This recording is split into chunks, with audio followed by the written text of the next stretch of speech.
Hi, today I'm going to explain a horror sci-fi movie called The Hills Have Eyes. Spoilers ahead, watch out, and take care.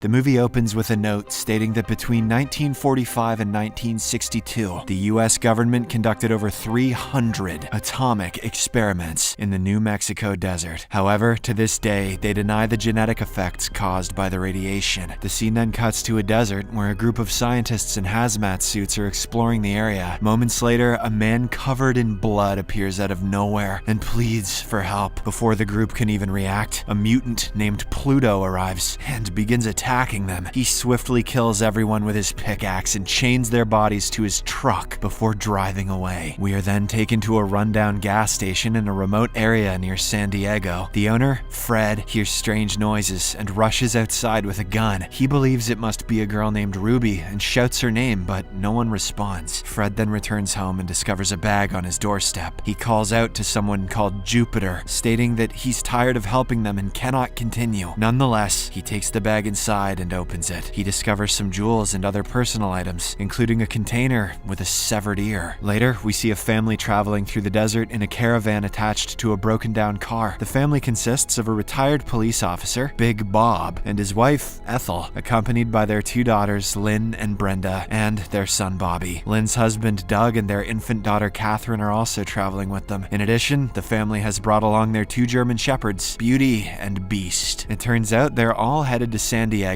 for Ethel and Big Bob's silver marriage anniversary vacation. During the journey, Big Bob decides to take a detour, but ends up getting lost. The group soon arrives at an old gas station, where they meet Fred. They ask for directions and also fill up their tank. While Big Bob is talking to Fred, a mutant steals Bobby's red sweatshirt from the car and flees. I like red.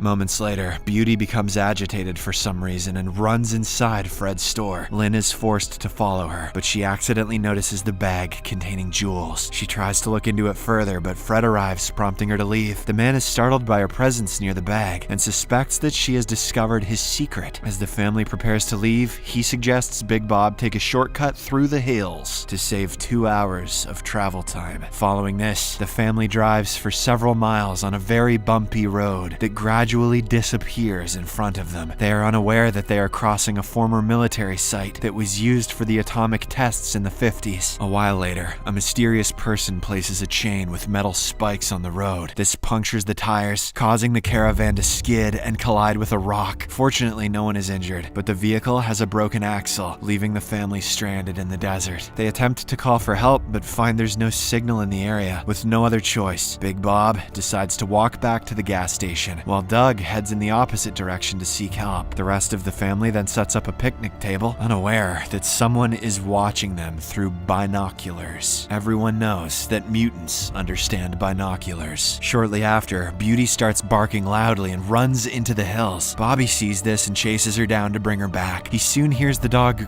whimpering, which makes him worried. Bobby then searches for several minutes and comes across a shocking sight: Beauty's mutilated remains on the ground. This devastates him and he cries while holding her carcass. He then attempts to flee but accidentally slips and gets knocked out. Bobby's unconscious body is discovered by a mutant girl named Ruby, who is wearing his red sweatshirt. She finds him fascinating and continues to stare at him. Meanwhile, another mutant, Goggle, who had killed the dog, is busy feeding on her remains. Elsewhere, Doug arrives at the end of the road and finds a large bomb crater filled with numerous vehicles. After inspecting them, he discovers that all the cars are damaged, which shocks him. On the other hand, Big Bob reaches the gas station and finds it deserted. As he explores, he comes across old newspaper articles in the store. They reveal that the location where his family is stranded was a US Army nuclear weapons test site in the 50s. The subsequent radiation exposure disfigured some miners and devastated their habitat. The radiation was a bigger threat to the miners than Dr. Disrespect. In retaliation, the mutants have been killing everyone who enters the area. Aware of the danger, Bob pulls out his gun and gets ready to face the monster sisters. He then hears Fred mumbling something in the distance and discovers him in the latrine, drunk. Before Bob can ask any questions, Fred says he can't do this anymore and commits the unthinkable. This freaks out poor Big Bob, and he tries to flee, but the mutant leader Jupiter appears and renders him unconscious. He then drags Bob away with the help of other mutants, Lizard and Pluto. Back at the caravan, the family is worried that the two men haven't arrived, and now Bobby is also missing. Brenda then goes in search of her brother and fortunately finds him on the ground. She brings him back to the caravan and he wakes up shortly after. Although Bobby is shaken, he doesn't mention Beauty's death and simply says that he couldn't find her. Not long after, Doug returns with a baseball bat, a fishing rod, and other items discovered inside several abandoned vehicles. As night falls, Bobby becomes increasingly worried about his father. However, the others reassure him that he is Big Bob and nothing will happen to him. Lynn and Doug sleep in the car, while the rest of the family sleeps in the caravan. After a while, Bobby hears some unusual noises, and when he goes outside, he discovers that Beast is also missing. We then see the dog running into the hills, where he comes across the remains of Beauty. Bobby becomes very anxious and goes to wake up Lynn and Doug. He finally tells them about Beauty's death and how her body was torn to pieces. Before they can decide what to do, they hear Big Bob crying in the distance. It turns out several mutants have tied him up to a tree and are burning him alive. Doug, Ethel, Lynn, and Bobby rush to help him with a fire extinguisher, leaving Brenda alone in the caravan. Taking advantage of this, the mutants sneak inside and begin assaulting her. Lynn soon hears her sister's cries and rushes to help her. However, Lizard holds her at gunpoint and proceeds to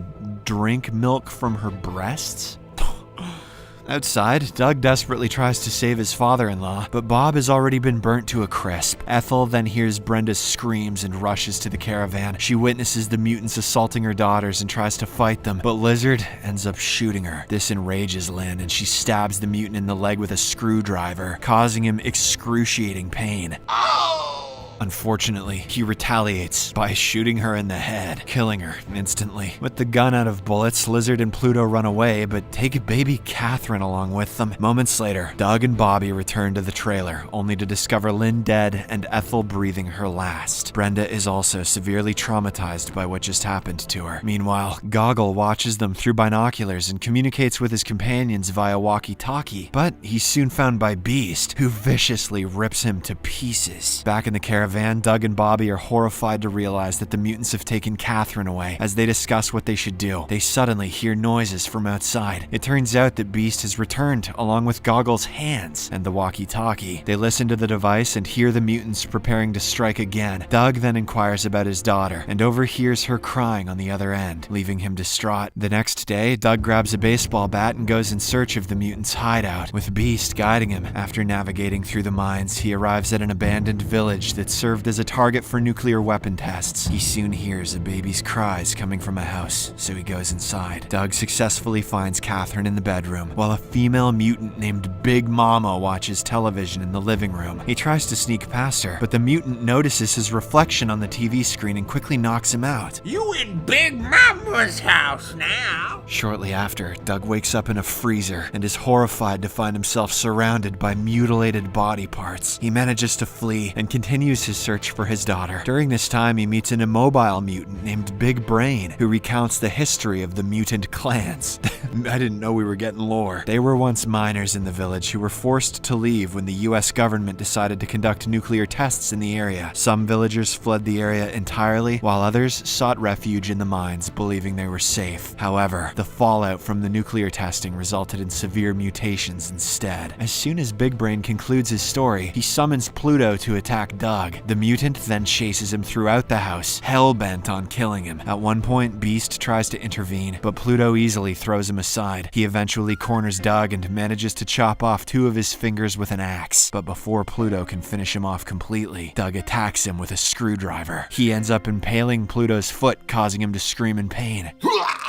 Doug then uses a small American flag to stab him through the neck, finally ending his life. Patriotism is a weird choice. The mutants are American too. As he departs, he is attacked by another mutant on the way, but Doug easily kills him and takes his rifle. Big Brain then radios Lizard and orders him to kill the baby. However, he himself is torn apart and killed by Beast moments later. Elsewhere, as Ruby is taking care of Catherine, Lizard enters the room to finish the job. She reluctantly hands over the baby and departs, but just when Lizard prepares to carry out the act, he discovers that it's only a pig. Turns out Ruby still carries human emotions, and she couldn't let the baby die. She is currently fleeing into the hills with Catherine, hoping they can be safe there. On the other hand, Bobby and Brenda load the dead bodies of their mother and sister into the car. They then set up a simple defense system using fishing rod wire to avoid surprise attacks. They also fill the caravan with propane gas and use a matchbox's sulfur strip and some matches to create a makeshift ignition switch. While doing this, they notice that their mother's body is missing, which worries them. Bobby then rushes to the hills and sees Jupiter devouring his mother's heart. He manages to capture the mutant's attention and lures him to the caravan. When Jupiter arrives at the caravan, the siblings lock themselves inside. However, the mutant doesn't give up and tries to attack them through the window. He manages to grab Brenda, but Bobby ties his hands to the windows with a cord. The siblings then escape through the rear door while the mutant struggles to break free. He eventually succeeds and rushes to open the door, but since the caravan is filled with propane gas, the friction from the sliding door ignites a fire. This results in an explosion which causes Jupiter to be engulfed in flames. Meanwhile, in the hills, Doug spots Ruby running with his baby and follows her. He catches up to her and eventually persuades her to hand over the baby. Just then, Lizard appears and a violent fight breaks out between the two. The mutant soon gains the upper hand and bashes our hero with a spike strip, apparently knocking him out. He then turns his attention to Ruby and proceeds to attack her, but Doug gets up in the nick of time and shoots Lizard with his gun. After this, he approaches Ruby and finally gains custody of his daughter. Funny way to put it. Just when it seems the danger has been averted, Lizard suddenly rises and prepares to launch another attack. But before he can do so, Ruby throws herself at him. This results in both of them falling off a cliff, possibly to their deaths. In the wreckage of the caravan, Jupiter survives but is severely burned. He is soon found by the siblings, who impale him through the head with a pickaxe, ending his miserable life. They then notice Doug in the distance, who has arrived with Catherine and Beast. The family hugs each other in relief, knowing that they can finally leave the area. However, unbeknownst to them, someone is observing them through binoculars from the hills. Subscribe for more videos like this. Turn on notifications.